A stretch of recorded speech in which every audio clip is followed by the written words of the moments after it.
இலங்கை ஆட்சி செய்த கடைசி மன்னரின் மறைவு தினம் அன்று குரு பூஜை நிகழ்வில் கூறும் தகவல்கள். மன்னரை பற்றி திமுக ஆட்சியின் ஊடாக 1990ஆம் ஆண்டு கலைஞர் மறைந்த மதிப்புக்குரிய கருணாநிதி அவர்கள் தான் மன்னருடைய கல்லறையை தேடி கண்டுபிடித்து வேலூரில் முத்து மண்டபம் கட்டினார். மன்னருடைய மறைவு தினத்தன்று இவ்விழாவில் லயன்வி அசோக்குடைய குடும்பங்கள், ரவி குடும்பம், ஆந்திரா மாநில அனைத்து நாயுடு கூட்டமைப்பின் பலர் கலந்து கொள்வார்கள். தலைவர்கள் கலந்து கொள்வார்கள். கூட்டமைப்பின் அடுத்து ஊர் மக்கள் கலந்து கொள்வார்கள். இலங்கையில் மன்னருடைய வரலாற்று கதையில் சரித்திரங்கள் மூடி மறைக்கப்பட்ட மன்னருடைய ஆட்சியை மன்னர் ஆட்சி துரிக்கப்பட்டது, மன்னருக்கு ஏற்பட்ட சதித்திட்டம், இவைகளை பார்க்கும் பொழுது மறைமுகமாக நிறைய விடயங்கள் உள்ளன. ஆனால் இவர்களுக்கு சரியான வழிமுறைகள் தெரிய காரணம், இவர்கள் ஏதோ ஒன்றை வைத்து அடையாளப்படுத்தி கூறி வருகின்றார்கள். லயன்வி அசோக் மன்னருடைய 3வது மனைவியின் சகோதரின் வாரிசு. ஆனால் அங்கு மன்னருடைய வாரிசு என்று அடையாளப்படுத்தி வருகின்றார்.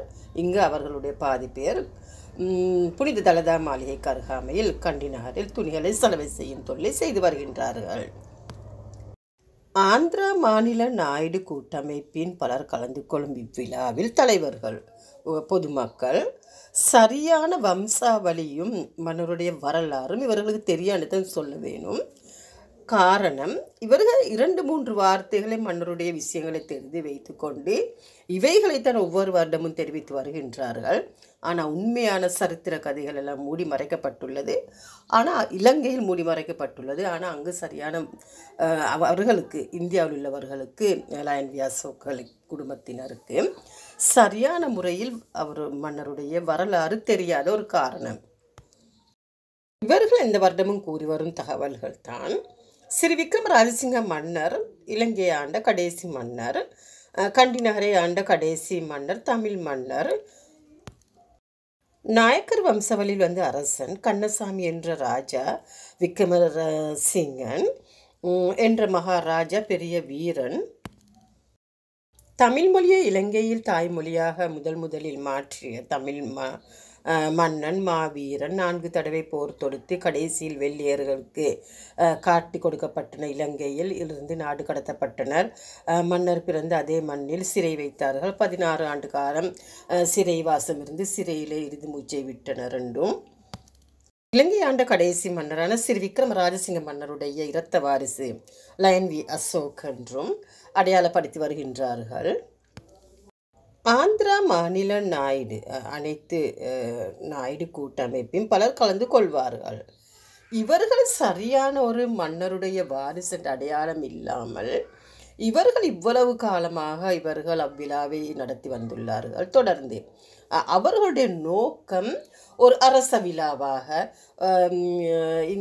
இந்தியா நாட்டை பொறுத்தவரையில் இவர்கள் அரச விழாவாக கொண்டு வர இவர்கள் முயற்சி செய்கின்றனர். ஒரு அடையாளப்படுத்தி மன்னருடைய வாரிசு லயன்வி அசோக் தான் அவர்களுடைய உறுதிப்படுத்துவதற்காக வேண்டி இருந்தாலும் இவர்களிடம் எந்த அடையாளமும் கையில் இல்லை. ஆனால் இவர்களுடைய பாதி பேர் இங்கு இலங்கையில் துணிகளை சலவை செய்யும் தொழிலை செய்து வருகின்றார்கள். இவர்களுடைய அடையாளம் ஆனால் இவர்களுடைய கையில் இருக்கு, லயன்வி அசோக்குடைய கையில் இருக்கு. அன்று மன்னருடைய மாளிகையை சுத்தம் செய்தவர்கள், மன்னருடைய ஆடைகளை கழுவி சுத்தம் செய்தவர்கள் இவர்கள். இன்று இலங்கையில் மன்னருடைய வாரிசன் அடையாளம் அரச அங்கீகாரத்தோடு அடையாளங்களோடு மன்னருடைய காலந்தொட்டு இன்று வரையும் நடைமுறையில், மக்கள் மத்திய நடைமுறையில் உள்ளன. 6வது வம்சவழியாக ராஜ வைத்தியசேகர துவேகுட ரணசிங்க புத்தியான்சலாகி வைத்திய கௌரல் ஹாஜிம் இர்ஷாத் அவர்கள் ஆவார்.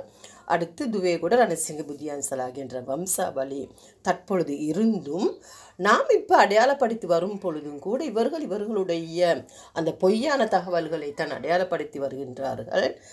இதில் ஆந்திரா மாநில அனைத்து நாயுடு கூட்டமைப்பையும் பலர் கலந்து கொள்கின்றார்கள்.